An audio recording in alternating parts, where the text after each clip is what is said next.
کرمان کے بادشاہ مظفر کرمان شاہی تھے جو کہ اپنے وقت کے اولیاء اللہ میں سے تھے اور بادشاہ بھی تھے۔ رات اللہ کی عبادت میں گزرتی، دن مخلوق خدا کی خدمت کرتے ہوئے گزر جاتا۔ آپ کی ایک صاحبزادی تھی جن سے آپ کو بہت محبت تھی اور اپنی بیٹی کی تربیت خالص دینی انداز میں کی۔ صبر، تقوی، عبادت، یہ اعلیٰ صفات اس میں موجود تھی۔ جب بیٹی جوان ہوگی تو آپ کو اس کی شادی کی فکر پڑ گئی۔ شہزادی کے لیے بڑے اونچے رشتے آنے لگے، مگر آپ نے کیونکہ اللہ سے لو لگا رکھی تھی، آپ کی تمنا تھی میں وہ لڑکا تلاش کروں گا جو زاہد عابد ہو۔ اس کی تلاش کے لیے آپ راتوں کو مسجدوں کے چکر لگاتے، کون عبادت زیادہ کرتا ہے۔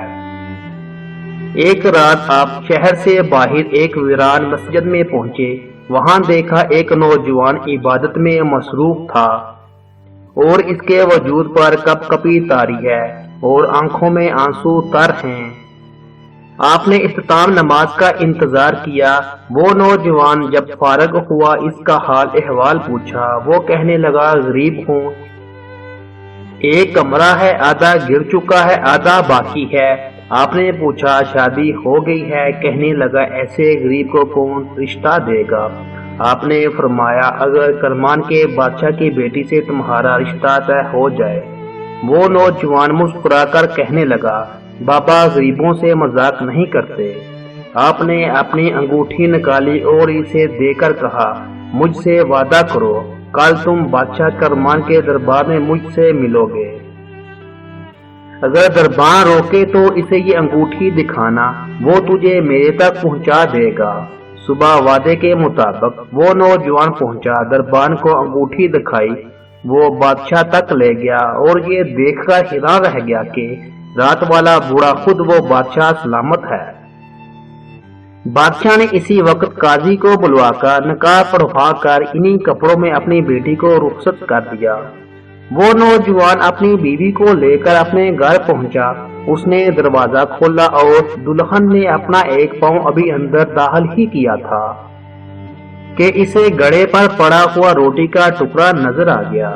اس نے اپنا پاؤں باہر نکال لیا اور کہنے لگی یہ کیا ہے؟ دلہا بولا میرا کھانے پکانے والا کوئی نہیں ہے، میں نے سحری کے وقت روزہ رکھنے کے لیے روٹی پکائی تھی، آدھی روٹی افطاری کے لیے رکھی ہے۔ دلہن کہنے لگی تمہارا ایمان بہت کمزور ہے، اللہ کے بندے جو ذات تمہیں سحری کھلا سکتی ہے وہی تمہاری افطاری کا بھی بندوبست کر سکتی ہے۔ اس گھر میں یا روٹی رہے گی یا میں رہوں گی، جاؤ پہلے اسے اللہ کی راہ میں صدقہ کر کے آؤ، پھر میں تمہارے گھر میں قدم رکھوں گی۔ اتنا ایمان مضبوط تھا ان کا، آج ہمارے گھروں میں یہ مثال کہیں نہیں نظر آتی، نہ ہم مردوں میں نہ عورتوں میں شاید کہیں ہو۔ اللہ ہمیں صبر و شکر کی دولت سے مالا مال کر دے، ہمارے گھروں میں برکتیں اور رحمتیں نازل کرے، آمین۔